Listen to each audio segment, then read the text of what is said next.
संक्रमण का डर सामाजिक भेदभाव को बढ़ावा दे सकता है, जहां कुछ लोग, जगह और समुदायों के प्रति नकारात्मक रवैया हो जाता है। सामाजिक भेदभाव का रवैया संक्रमित लोगों को चिकित्सीय मदद लेने से हतोत्साहित करता है। विश्वसनीय सूत्रों के द्वारा कोविड-19 की सभी जानकारी का परीक्षण कीजिए।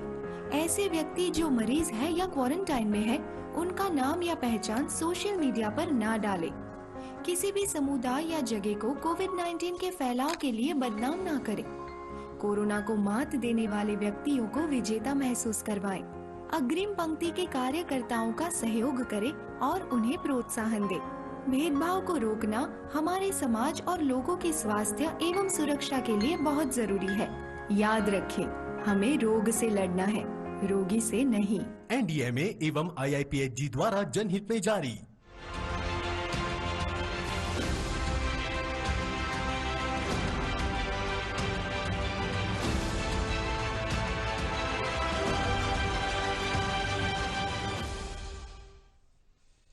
आपदा का सामना कार्यक्रम में आप सभी का स्वागत है।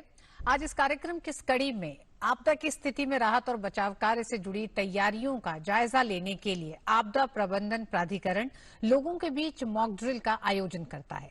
आयोजन का मकसद एक ओर जहां तैयारियों का जायजा लेना है, तो दूसरी ओर लोगों को उन चीजों के प्रति संवेदनशील करना है जिससे जान और माल की कम से कम हानि हो।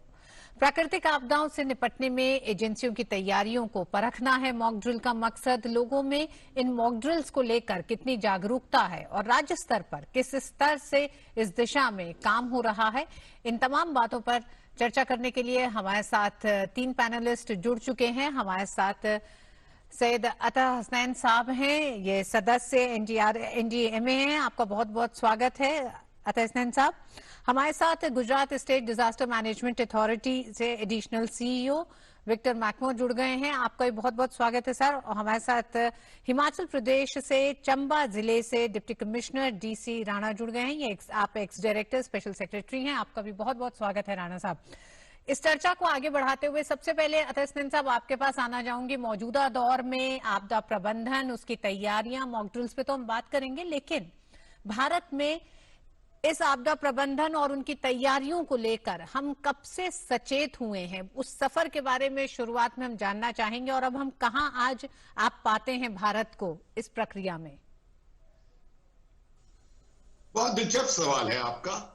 और मैं आपकी तवज्जो ले जाता हूं 1876 पे, जब भारत के अंदर पहला सूखा रिकॉग्नाइज किया गया था, फैमिन हुई थी और उससे काफी तहलका मचा था।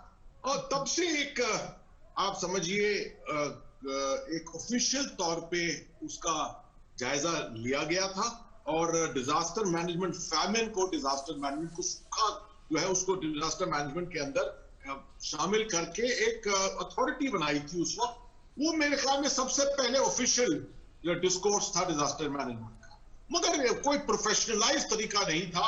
और आप समझिए कि 1947 में जब बंटवारा हुआ, जब स्वतंत्रता मिली भारत को, तो जब कॉन्स्टिट्यूशन, संविधान बना, उसके अंदर ये शामिल नहीं हुआ कि किसकी जवाबदारी होगी, सेंटर की जवाबदारी होगी कि राज्य की जवाबदारी होगी आपदा का सामना करना। तो आप समझिए कि ये एक वेगनेस के अंदर रह गया और कंकरेंट लिस्ट पे आ गया।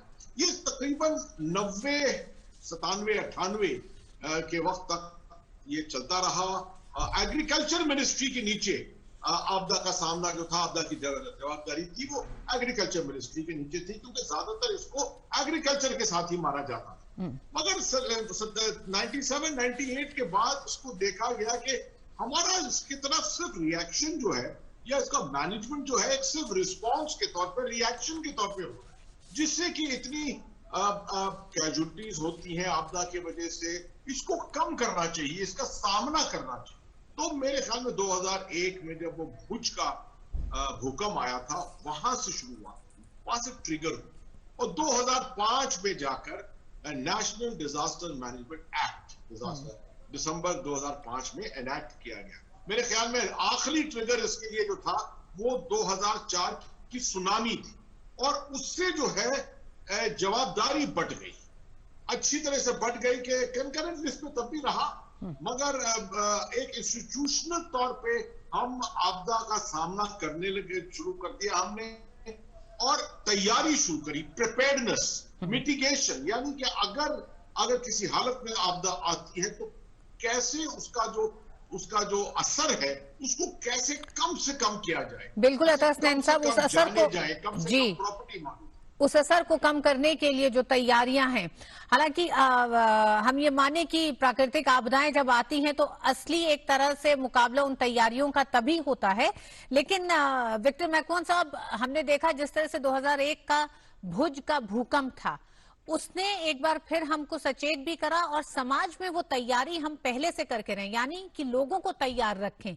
कि उनका किस तरह का रिस्पांस होना चाहिए जब इस तरह की कोई आपदा हो, उन्हें क्या करना है। तो ये जो मॉक ड्रिल्स हैं उसकी अहमियत की बात करेंगे, मॉक एक्सरसाइजेज हैं, इसकी अहमियत कितनी है?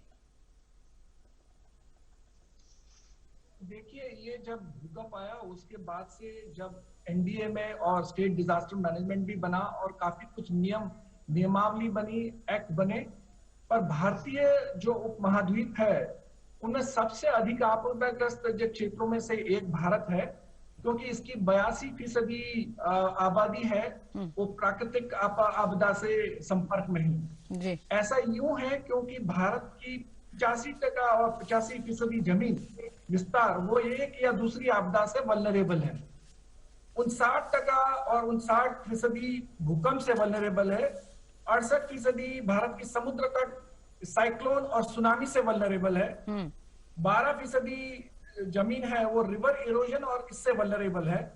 तो इसी तरह इसके अतिरिक्त अगर पर्वतीय क्षेत्र देखे जाए तो वहां पे भी ये लैंडस्लाइड, मडस्लाइड और एवलेंच होते रहते हैं।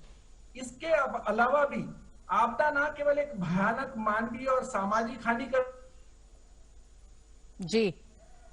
हमारे साथ हिमाचल से चंबा जिले से डिप्टी कमिश्नर जुड़े हुए हैं, डीसी राणा साहब, असल में इन मॉक एक्सरसाइजेस का मकसद होता क्या है? जनता में किस संदेश को आप देना चाहते हैं?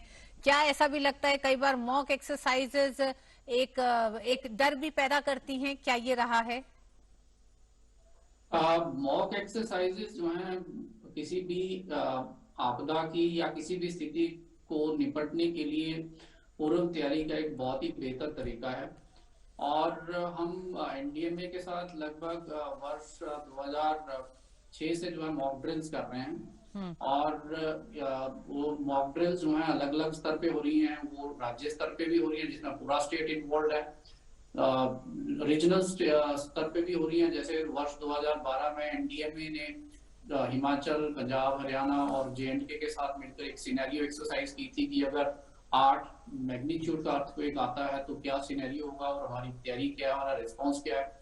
हम स्कूलों में मॉक ड्रिल कर रहे हैं जिसमें बच्चे, अगर कुछ स्कूल में कोई आगजनी की घटना होती है या कोई वहां पे भूकंप की घटना होती है तो उनका रिस्पांस कैसा होना चाहिए। सो मॉक ड्रिल बेसिकली एक प्रैक्टिस है, इंटरनलाइजेशन प्रोसेस है कि आप किस तरह से सही रिस्पांस करेंगे और किस तरह से अलग अलग एजेंसीज अपने रोल रिस्पॉन्सिबिलिटी के प्रति जागरूक हों और जागरूकता के साथ जो है जो हमने डिजास्टर मैनेजमेंट प्लान्स बनाए हैं उन प्लान्स की टेस्टिंग होती है। और अगर मॉक ड्रिल के टाइम हमें कुछ लगता है कि हमारे प्लान में कुछ कमी है तो हम उस प्लान को रिवाइज करते हैं, रोल्स एंड रिस्पॉन्सिबिलिटीज हाईलाइट होती हैं और एक क्योंकि आपदा में बहुत सारी एजेंसीज काम करती हैं तो उन एजेंसी का आपस में तालमेल जो है वो बेहतर होता है और हमें अपने गैप्स का पता लगता है और लोगों में ठीक है इनिशियली रिएक्शन डर का हो सकता है लेकिन अल्टीमेटली मॉक एक्सरसाइजेज जो हैं वो पब्लिक अवेयरनेस जनरेट करती हैं। लोगों को ये समझ आता है कि हमारे एरिया में ये हो सकता है और हमारा क्या रोल होना चाहिए, हमारी एजेंसीज कितनी इक्विप हैं और उनमें क्या कमी है। सो मॉक एक्सरसाइजेज जैसे आप ड्राइविंग सीखते हैं तो ड्राइविंग एक तो होगी थ्योरेटिकल, जब तक आप बार बार ड्राइविंग नहीं करेंगे आप परफेक्ट नहीं हो सकते। उसी तरह से रिस्पॉन्स के लिए भी किसी भी अलग अलग तरह की आपदाएं हैं उनका अलग अलग रिस्पॉन्स होता है। सो अगर आप बार बार उसकी ड्रिल करते हो, उसकी एक्सरसाइज करते हो तो आप उसमें परफेक्शन अचीव करते हो। राणा साहब, इन मॉक एक्सरसाइजेस को खासकर हिमाचल प्रदेश जैसे राज्य में और तमाम जिलों में करना कितना मुश्किल भी होता है लोगों में, क्योंकि वो जो पूरा टोपोग्राफी है उसको देखते हुए। मुश्किल तो बेशक होता है, लेकिन हमने ओवर द इयर्स ये सीखा है कि पहले तो मॉक एक्सरसाइजेस को बड़े हल्के से लिया जाता था, बड़े लाइटली लिया जाता था, लेकिन धीरे धीरे जैसे जैसे हर साल हम स्टेट वाइड मॉक एक्सरसाइजेस करते हैं उसमें काफी सीरियसनेस आई है। ये जरूर है कि हम उतने लार्ज स्केल में नहीं कर पाते जितनी की आवश्यकता है, और हम इसको जिला स्तर पे और उपमंडल स्तर तक ले जाते हैं। लेकिन हम जैसे 4 अप्रैल कांगड़ा भूकंप की एनिवर्सरी है, जब हिमाचल में एक बहुत बड़ी त्रासदी हुई थी 1905 में, और उस त्रासदी को लोग ना भूलें इस करके हम स्कूलों में शेक आउट ड्रिल करते हैं हर साल। और उस शेक आउट ड्रिल में एक पर्टिकुलर टाइम में स्कूल में बेल बजती है और बच्चे drop cover and hold practice करते हैं। और ड्रॉप कवर एंड होल्ड एक मेजर है अपने आप को भूकंप से बचाने का, और उसके बाद वो बड़े ऑर्डरली तरीके से एक डिफाइंड रूट से एक डिफाइंड डेजिग्नेटेड लोकेशन पे पहुंचते हैं। सो कल को मान लिया एक्चुअल कभी भूकंप आया तो बच्चों को ये बताने की जरूरत नहीं है कि उन्होंने क्या करना है और उन्होंने कहाँ पहुंचना है, कौन सी सुरक्षित जगह उनके स्कूल में है। सो मॉक एक्सरसाइजेस हम बड़े स्कूली स्तर पे भी कर रहे हैं, उपमंडल स्तर पे भी कर रहे हैं, जिला स्तर पे भी कर रहे हैं और राज्य स्तर पे भी कर रहे हैं। चुनौतियां हैं, लेकिन मुझे लगता है इससे बेहतर तैयारी का तरीका नहीं है। अतः स्नेन साहब, हमने देखा किस तरह से मेट्रो स्टेशन पर खासकर दिल्ली में तमाम मॉक ड्रिल्स हुई हैं, लोगों को सचेत किया गया है कि कभी भूकंप या कोई इस तरह की कोई आपदा हो तो आप कैसे अपने आप को बचाएंगे, अपने साथियों को बचाएंगे। लेकिन किसी भी मॉक ड्रिल को अंजाम देने के लिए तमाम एजेंसियों के साथ एक सामंजस्य की जरूरत होती होगी। तो स्टेट लेवल पर किस तरह की आपको चुनौतियां रहती हैं, क्या सामने आती हैं परेशानियां, और वो क्या एजेंसियां हैं जो एक साथ मिलकर इसको पूरा करती हैं, मॉक ड्रिल्स और मॉक एक्सरसाइजेस को? देखिए, ऐसा है कि ये पूरा स्ट्रक्चर जो आपदा के मैनेजमेंट का है वो 3 टियर का है। एक तो नेशनल लेवल पे, जैसे आपने देखा कि नेशनल डिजास्टर मैनेजमेंट अथॉरिटी है और national institute of disaster management है जो ट्रेनिंग कर देता है इस तरह से। मगर अगर आप देखें तो उसके बाद स्टेट लेवल पे है, स्टेट से डिस्ट्रिक्ट लेवल पर भी है। और अगर हम पूरे 750 डिस्ट्रिक्ट्स पर छोड़ दें और 36 राज्यों पे छोड़ दें तो हर स्टेट, हर राज्य, हर डिस्ट्रिक्ट जो है वो अपना सिस्टम बनाएंगे, एक अपना ही मॉक ड्रिल या मॉक एक्सरसाइज का सिस्टम बनाएंगे। तो इसको पूरा करने के लिए, ये प्रॉब्लम करने के लिए एक कॉमनैलिटी बनाई है, इंसिडेंट रिस्पॉन्स सिस्टम उसको कहते हैं, जो एक एसओपी के तौर पे, ड्रिल के तौर पे कोई भी हैजर्ड हो, किसी भी तरीके की आपदा हो, उसके लिए कैसे रिस्पॉन्स करना है, वो तकरीबन इसका एक मेथोडोलॉजी बनाई गई है। और हर स्टेट को कहा गया है कि इसको आप नोटिफाई करिए और इसको आप अपनाइए और अपने स्टेट लेवल पे और डिस्ट्रिक्ट लेवल पे आप इसकी ट्रेनिंग करते रहिए। एनडीएमए की जवाबदारी होती है कि साल के शुरू में हम इसका एक कैलेंडर बनाते हैं और उसके बाद इसकी ट्रेनिंग हम पहले ऊंचे लेवल पे लाल बहादुर शास्त्री एकेडमी जैसी जगह है मसूरी, वहां पर कराते हैं। उसके बाद NIDM में कराते हैं जहां पर ट्रेनिंग ऑफ ट्रेनर्स होता है। उसके बाद हम मॉक एक्सरसाइजेस और मॉक ड्रिल्स को राज्य में प्रैक्टिकल तौर पर करते हैं।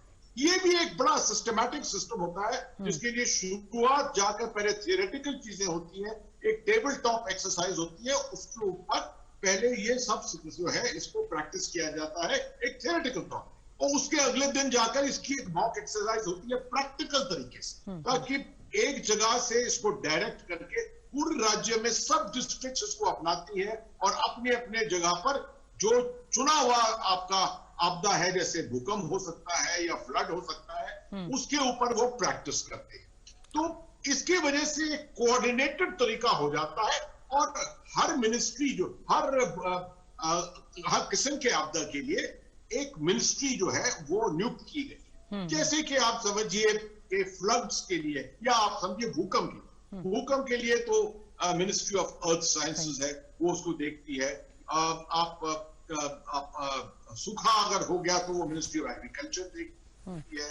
और अगर फ्लड्स के बारे में बात करना है, सैलाब के बारे में बात करना है, तो वो मिनिस्ट्री ऑफ वाटर रिसोर्सेज वो उसको देखती है। तो हर अलग अलग मिनिस्ट्री की ये जवाबदारियां बनी है जिनके अपने डिजास्टर मैनेजमेंट प्लान बने। एक पूरा देश का, पूरे मुल्क का नेशनल डिजास्टर मैनेजमेंट प्लान 2019 का बना गया है, जो एक गाइडलाइन के तौर पे सब पूरी स्टेट्स को एक दिशा देता है। तो इस तरीके से ये कोऑर्डिनेट किया हुआ है। मैक्रो साहब, किस तरह से राज्य और खासकर अगर गुजरात की बात करें तो वो क्या मानक है जिन पर आप तय करते हैं कि फला इलाके में मॉक ड्रिल्स होनी है, और साल में कितनी मॉक ड्रिल्स इस तरह की आयोजित की जाती हैं, मॉक एक्सरसाइजेस स्कूल्स और समुदाय के एक तरह से कह सकते हैं स्थानों पर? देखिए, ऐसा है कि गुजरात में हर जिले में हमने स्टेट लेवल पे गांधीनगर में कैपिटल में यहाँ पे हमारा Gujarat state disaster management authority बैठती है, और यहाँ से हमारे हर एक जिले में 33 जिले हैं, उसके अंदर हमने डिस्ट्रिक्ट प्रोग्राम ऑफिसर्स वहां पे रखे हुए हैं, और उनको तैनात करके और उनको हर एक साल का टारगेट दिया जाता है कि ये करीब लोग पूरे साल में करीब 20 से 25 मॉक ड्रिल करेंगे, और हर एक अलग अलग विषय पर करेंगे। जैसे कि हुआ भूकंप हुआ, फ्लड हुआ, साइक्लोन हुआ, हीट वेव हुआ, और या कोई और फ्लैश फ्लड हो गया, या कोल्ड वेव आ गया। तो इस तरह से हर एक की चीज में इसको हमने डीपीओ के द्वारा ये करते हैं। इसके अलावा अगर जो मेगा ड्रिल होती है हमारी, खास करके एनडीएमए के सहाय में होती है, वो करीब साल में एक बार हो जाती है, और उसमें हम कोई भी एक चुन लेते हैं इसमें से कोई भी आपदा। जैसे कि पिछले साल हमने इसमें रासायनिक आपदा के रेफरेंस में हमने एनडीएमए के साथ काम किया था, और गुजरात में भूकंप के अलावा रासायन का बड़ा उद्योग यहाँ पे है। तो हमने करीब जामनगर, अहमदाबाद, बड़ौदा, सूरत और वलसाड और भरूच, इस तरह से 6 जिलों का एक साथ हमने इसका एक्सरसाइज, जो मॉक एक्सरसाइज किया था, उसमें सबसे पहले इनके साथ हम ओरिएंटेशन प्रोग्राम करते हैं, जहां पे एनडीएमए के जो भी रिप्रेजेंटेटिव हमारे साथ रहते हैं, हमारे जीएसडीएमए के सीईओ, एसीईओ और बाकी जो लाइन डिपार्टमेंट्स हैं, उनके सभी हेड ऑफ डिपार्टमेंट, वो सब लोग सेक्रेटरी वगैरह रहते हैं, और उनको कलेक्टर के साथ और बाकी डीपीओ और मामलतदार और जो भी लाइन फंक्शनरीज है डिस्ट्रिक्ट में, उनके साथ वीडियो कॉन्फ्रेंस से चर्चा होती है। ये चर्चा होने के बाद एक तय हो जाता है कि अगर ये इस प्रकार का आपदा आएगा तो आप कैसे इसको झेलेंगे, उसका आप मनोमंथन करें, और उसके पर विचार विमर्श होता है। वो विचार विमर्श के बाद ये तय हो जाता है कि 15 दिनों के बाद आप अपना एक प्लान बनाएंगे, और वो प्लान के बाद उसको प्लान को टेबल टॉप एक्सरसाइज कहते हैं। वो टेबल टॉप एक्सरसाइज में ये प्लान को ये फिर से यही इंसिडेंट रिस्पांस सिस्टम होता है, उसके तहत इंसिडेंट रिस्पांस टीम जो होती है जिलों की, वो हमें इत्तला करती है कि हमने इस तरह से प्लान बनाया है। और ये प्लान बनाने के बाद, वो आखिरी करने के बाद, हर एक जगह पे एनडीएमए के टीम के सदस्य वहां पे जाते हैं 5-6 जिलों में अलग अलग से, और यहाँ से कैपिटल से जो हम लोग यहाँ पे बैठते हैं incident response system at the state, वो फिर इनके साथ मॉक ड्रिल का पूरा मुआयना करती है, और मॉक ड्रिल एग्जैक्टली दूसरे दिन चालू होता है। और वो मॉक एक्सरसाइज हमने बताया होता है कि इस फला फला टाइम पे ये चालू होगा, और उसके हिसाब से जब चालू करते हैं तब पूरी मॉक एक्सरसाइज एक साथ 6 जिलों में चालू हो जाती है। रासायनिक एक्सरसाइज में हमने ये किया था कि उनको बताया गया था कि अगर भूकंप आएगा तो जितने औद्योगिक एकम हैं उनमें क्या असर पड़ेगा। तो कहीं टैंकर फिसल जाना आने में, कहीं ब्यूटाडाइन या हाइड्रोजन सल्फाइड है वो कहीं उसका स्पिल हो जाना, किस तरह से अलग अलग जो इकाई है और एकम है औद्योगिक एकम, उनमें से जितने स्पिल है वो स्पिल होने के बाद जिला एकम को क्या करना है, जिले को क्या करना है। तो जिला कलेक्टर उसके साथ हॉस्पिटल्स वहां पे जाना, वो एकम पे जाना, औद्योगिक एकम पे जाना, वहां पे जो भी लाइन डिपार्टमेंट्स के सदस्य हैं वो भी वहां पे रहेंगे और इसके पर प्रबंधन करेंगे। और उस प्रबंधन के बाद जितने भी आदमी हैं या जो भी पब्लिक है जिसको इसका असर हुआ है उसको तुरंत ये अस्पताल ले जाते हैं। और वहां पे अस्पताल ले जाने के साथ साथ वहां पे मॉक ड्रिल में ये भी होता है कि ट्रांसपोर्ट का भी प्रबंधन करना पड़ता है, और अस्पताल में फर्स्ट एड बॉक्स वगैरह होते हैं उसके साथ भी ये करना पड़ता है। हॉस्पिटल की सर्च कैपेसिटी क्या होती है उसके बारे में भी ये देखा जाता है। तो इस तरह से पूरी मॉक ड्रिल का तैयार करना आता है। ये करने के बाद जब मॉक ड्रिल खत्म होती है और उसको बंद किया जाता है, उसके बाद ये मुआयना करते हैं, हम फिर से चर्चा करते हैं कि आज के मॉक ड्रिल में अगर हुआ तो हमारी क्या खामियां रह गई और हमारी क्या खूबियां आई, तो किस तरह से बहुत अच्छा काम हुआ। अगर ये, क्योंकि ये आभासी सामूहिक अभ्यास है, तो सामूहिक अभ्यास जब होता है तब उसमें कुछ अच्छी खामियां भी निकल के आती है और कुछ अच्छाइयां भी निकल के आती है। तो जिस तरह से कोऑर्डिनेटेड जो अप्रोच होता है लोगों का जिले स्तर पे काम करने का और स्टेट लेवल से और स्टेट लेवल और जिला स्तर के दोनों के लेवल पे काम करने का, वो पूरी चीजें बाहर निकल के आती है। और जितनी जो खामियां निकल के आती है वो खामियां के ऊपर फिर बाकी अगेन इमरजेंसी एक्शन प्लान फिर से बनाया जाता है, ताकि अगर भविष्य में ऐसी कोई आपदा आए तो इस तरह से फिर से ये इसका फिर से ये पुनरावर्तन ना हो कि ये फिर से खामी हो जाए और फिर से हम आपदा के प्रबंधन में पीछे पड़ जाए। तो इस तरह से पूरी एक बहुत बड़ी सामूहिक अभ्यास होता है और जिसपे तमाम एजेंसियों, जिला स्तर की एजेंसियां, लोकल बॉडीज और एनजीओज और बाकी हॉस्पिटल स्टाफ, पुलिस और सब तरह की एजेंसियां वहां पे इकट्ठी होती है और एक साथ अच्छे से काम करती है और एक संतुलन रहता है काम करने में। और ताकि उसमें पता चलता है कि कोई पब्लिक को इससे कोई भी प्रश्न ना हो और लोगों को, मीडिया को भी ये बताया जाता है कि इस तरह के जब होगा तो सायरन वगैरह बजेगी, एक अलग प्रकार की सायरन बजती है जिससे लोगों को पता चले कि यह सायरन बजने का मतलब ये है कि यहाँ पे कुछ आपदा हुई है, केमिकल रिएक्शन हुआ है, केमिकल का कोई स्पिलेज हुआ है या कोई भी, या कोई जैसे कि हमने भोपाल में गैस ट्रेजेडी देखी थी, ऐसा कुछ हुआ है। हाल ही में जो आंध्र प्रदेश में भी हुआ था महको साहब, उसमें भी ये दिखाई दिया था कि सायरन बजने के बाद जिस तरह से, जो कि एकदम तड़के हुआ था, 3 से 4 बजे के समय ये हुआ है, लेकिन उसमें भी जान का नुकसान नहीं हुआ था, क्योंकि सायरन जब बजा तो लोगों को ये एहसास हो गया कि आसपास की कहीं कोई बड़ी घटना हुई है। अतः स्नेहन साहब, जिस तरह से मैक्रो साहब ने कहा कि तमाम एजेंसियों का, लोकल एजेंसीज जो होती हैं, डिस्ट्रिक्ट की जो बॉडीज हैं, सबके साथ एक सामंजस्य होता है। तो एनडीएमए क्योंकि इन तमाम मॉक एक्सरसाइजेस को कोऑर्डिनेट करता है, आपको क्या लगता है अभी कहां वो खामियां जो दूर की जानी बाकी हैं? देखिए, सबसे पहले तो मैं आपके सुनने वालों को, देखने वालों को ये बता दूं कि खासतौर पे ये साल, इस साल में हमें बहुत ज्यादा चुनौतियों का सामना करना पड़ रहा है, क्योंकि फिजिकल एक्सरसाइज, मॉक एक्सरसाइज जो हम करते थे वो नहीं कर पा रहे हैं। जैसे आपको विक्टर साहब ने अभी बताया कि इसका एक प्रोसीजर होता है, पहले जो है इसकी ब्रीफिंग होती है, फिर टेबल टॉप इसका प्लान बनता है, टेबल टॉप एक्सरसाइज बनती है, टेबल टॉप एक्सरसाइज जो है उसको एग्जीक्यूट किया जाता है थियोरेटिकल तौर पे, उसके बाद मॉक एक्सरसाइज, मॉक ड्रिल जो है वो ग्राउंड के ऊपर करी जाती है। मगर अभी ये जो कोविड के वजह से, कोविड के थ्रेट की वजह से ये खासतौर पे इसका एक मेजर प्रॉब्लम हो रहा है। तो आजकल एनडीएमए जो है ज्यादातर राज्यों के साथ और पूरी डिस्ट्रिक्ट्स के साथ, पूरे जिलों के साथ हम उनके साथ एक कैलेंडर बनाकर और सिर्फ टेबल टॉप एक्सरसाइज को अपना रहे हैं, उसी को हम कर रहे हैं। साथ में हम इंसिडेंट रिस्पांस सिस्टम जो IRS है और जो इंसिडेंट रिस्पांस टीम्स जो बनी हुई हैं, उनका एक, आप समझिए, ऑनलाइन मुआयना करते हैं, ऑनलाइन हम एक रिवीजन करते हैं उनके लिए। 1-2 घंटे का की एक एक्सरसाइज चलाकर हमारे कंसल्टेंट्स होते हैं जो इसके बारे में उनको समझाते हैं, उसकी कॉमनैलिटी समझाते हैं कि क्या ड्रिल्स पूरे देश में की जा रही हैं और क्या किस तरह की ड्रिल्स जो है उनको राज्यों में और जिलों में अपनानी चाहिए। मगर अब हाल में शायद ये मॉक एक्सरसाइज दोबारा शुरू हो जाएंगी। ये बेशक एक बहुत बड़ा प्रॉब्लम होता है कि सब एजेंसीज को, विक्टर साहब ने बिल्कुल सही कहा आपको कि इसके अंदर बहुत बेशुमार एजेंसीज शामिल होती हैं। अगर डिपेंड करता है कि आपने कौन सा आपदा चुना है, कौन सा ऐसा हैजर्ड है जो चुना है, अगर क्या भूकंप है, कि सैलाब है, कि आग लगने का है, या रसायन जैसी चीज है, जैसे केमिकल डिजास्टर होते हैं, इस तरह के, इनके लिए अलग अलग वो होंगे। मगर हम ज्यादातर एजेंसीज को मिलाकर लाते हैं जो अर्ली वार्निंग देती है। खासतौर पर इसमें एक अर्ली वार्निंग सिस्टम देने का बहुत तरीका होता है।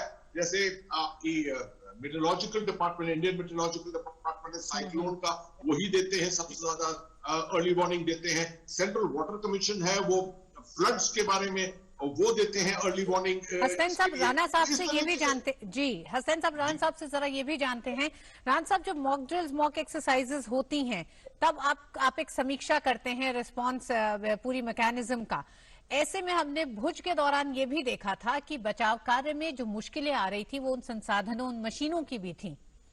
जिसकी शायद जानकारी, कमी दोनों ही चीजें भारत में उस दौर में थी। आज जिसको हम मानते हैं कि एक पूरी संस्था बना देने के बाद से शायद वो नहीं है, लेकिन हिमाचल प्रदेश में क्योंकि मॉक ड्रिल्स, मॉक एक्सरसाइजेस हुई हैं, तो क्या उन कमियों को दूर कर लिया गया है अब?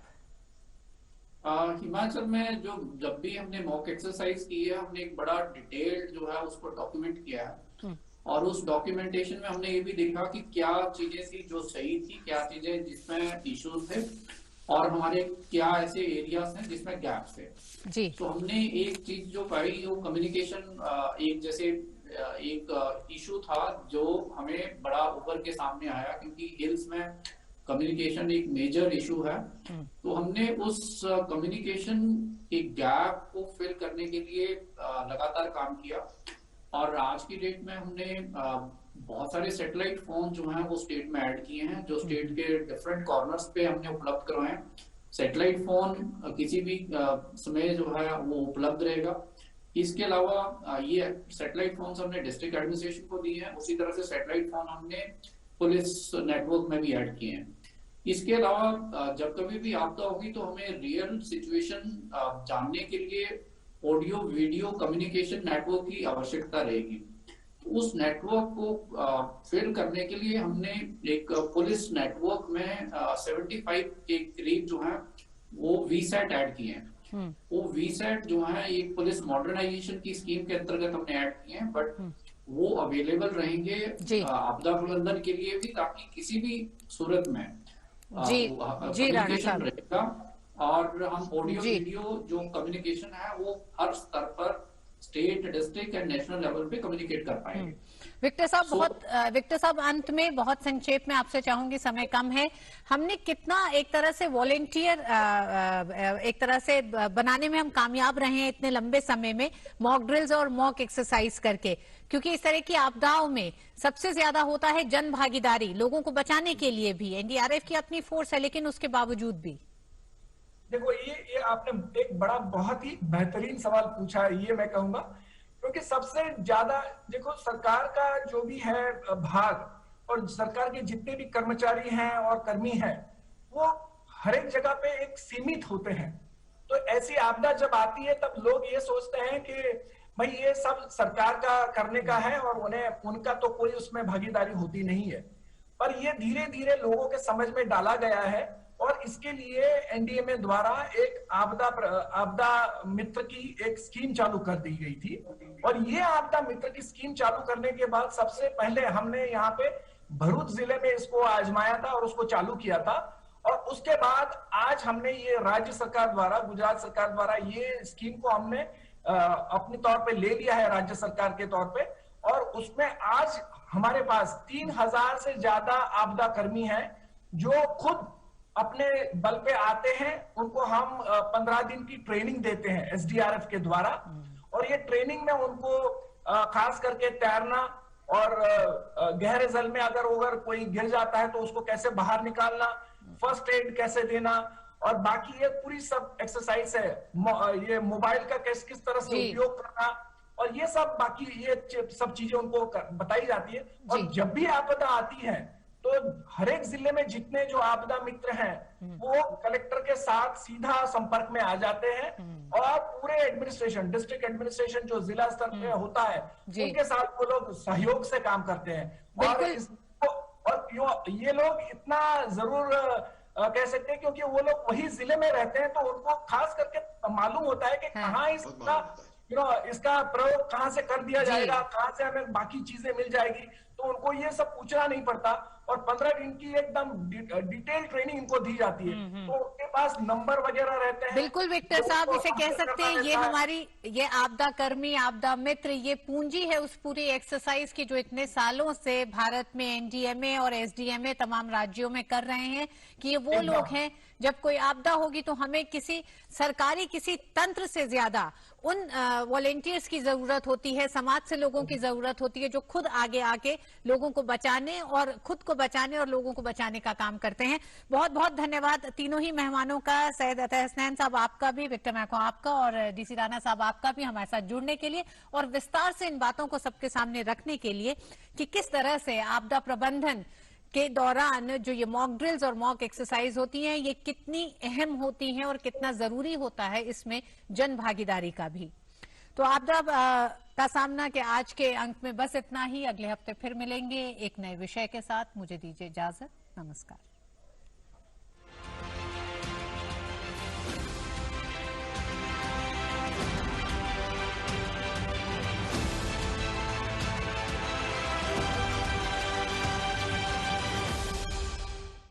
कोरोना वायरस जिस तेजी से पूरी दुनिया में फैल रहा है, उससे हमारी दिनचर्या में काफी